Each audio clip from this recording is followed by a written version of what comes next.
Hey everyone, welcome back. Today I'm going to review and build the Mystic Buzz by LOC Precision. This is the first time I've ever bought a rocket because I like the name, but hey, it has cool looks too. Let's get started.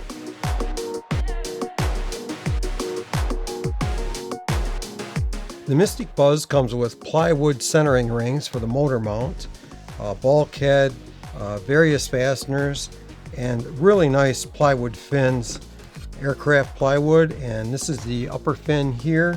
As you can see, that's really thick. That should make a substantial, strong fin.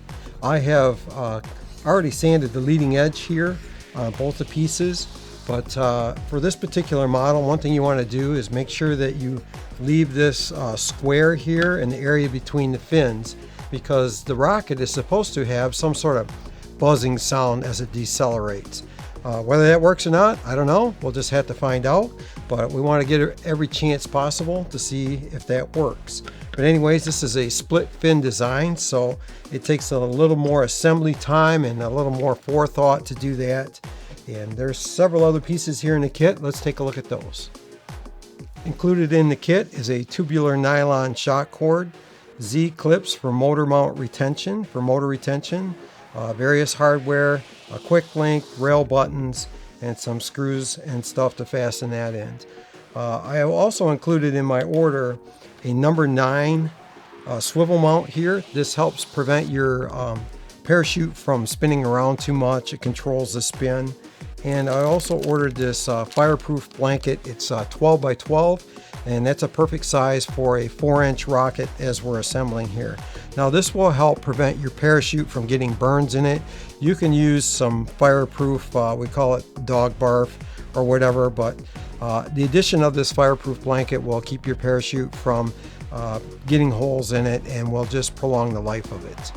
Next up, we'll take a look at the parachute.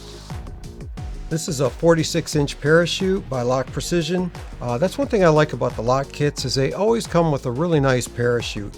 It seems pretty durable. It has a spill hole to help control the spin of your rocket while it's coming down, and it has heavy cords on it. I really like this parachute. Also included in the kit is this awesome Mystic Buzz sticker. Yeah, you'll have to wait and see that on the rocket, but it's really big, very nice. Next up, we'll take a look at the airframe and the nose cone, and that's about it. Oh yeah, and it comes with a 54 millimeter mount, motor mount, so that will take a pretty good size rocket motor. I'm going to fly a 38 millimeter with an adapter for the kit, but if you want to go really high, this will do it for you. All right, let's take a look at the rest of it. Our motor mount is just about ready to install. The first thing you'll notice is I have not put any epoxy in this area here.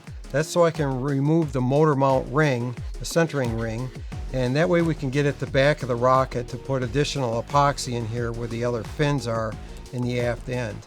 The first thing you want to do is make sure you sand this motor mount tube and take all the shine off of it so it's not so slick and the epoxy can stick to it well.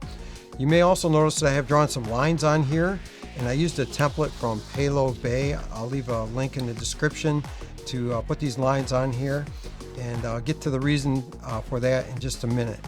So I've also used JB Weld here. It has a very high heat resistance, works really well, kind of messy, but it works very good for gluing in the centering rings. And I'll turn this around. As you can see here, I have the lines drawn between these channels or wells, and what I'm going to do is flood this area with epoxy. On a split fin rocket, it takes a little more planning to make sure that you can get additional epoxy in this area, and if you can do that, it really makes for a strong setup. So I've made these channels out of here, and I've sealed the end with just some hot glue, and we'll flood that and then put the fins in when I have this mounted in the airframe. Also, you'll notice that I put some epoxy on the back of this nut here to make sure it doesn't back out. Anytime you have hardware that's inside the motor mount area, you want to make sure that that's really secure. I also wanted to point out that I have upgraded the shock cord to 15 feet of Kevlar cord. Kevlar really resists heat. The nylon works fine, but this rocket's going to see a lot of use, so I decided to go ahead and upgrade to a Kevlar shock cord. Now, one thing you want to do is make sure you put the shock cord on before you install it into the airframe, because it's a real bummer if you don't. Also, make sure that none of this hardware or the line or anything is somehow kinked or bound up inside the airframe once you install it. So just take a flashlight, make sure you take a look down there that everything's okay before the epoxy sets. And now we are ready to install it. I have used a 30-minute epoxy to glue the motor mount into the airframe, and I have used a flashlight to make sure I can see those purple lines that are lined up on my tube here. And as long as I can see those lines in here, I know that the fin will fit in there. I also shined a flashlight into the end of the airframe to make sure the shock cord came through okay and it's not jammed up or kinked in any way. Okay, I'm going to let this set for a little bit and then I'll start gluing the fins in.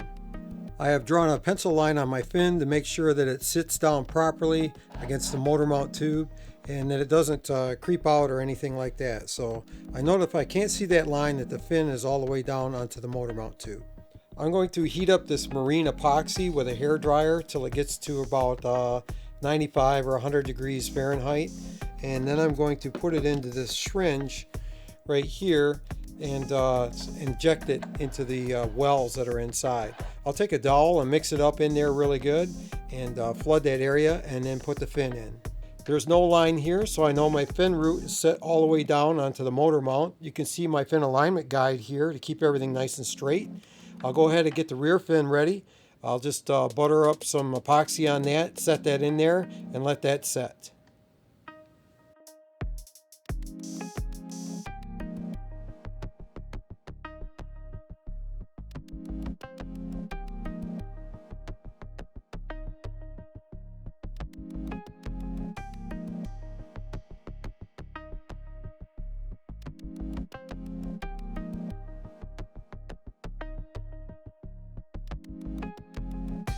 Going in 5, 4, 3, 2, 1, 0.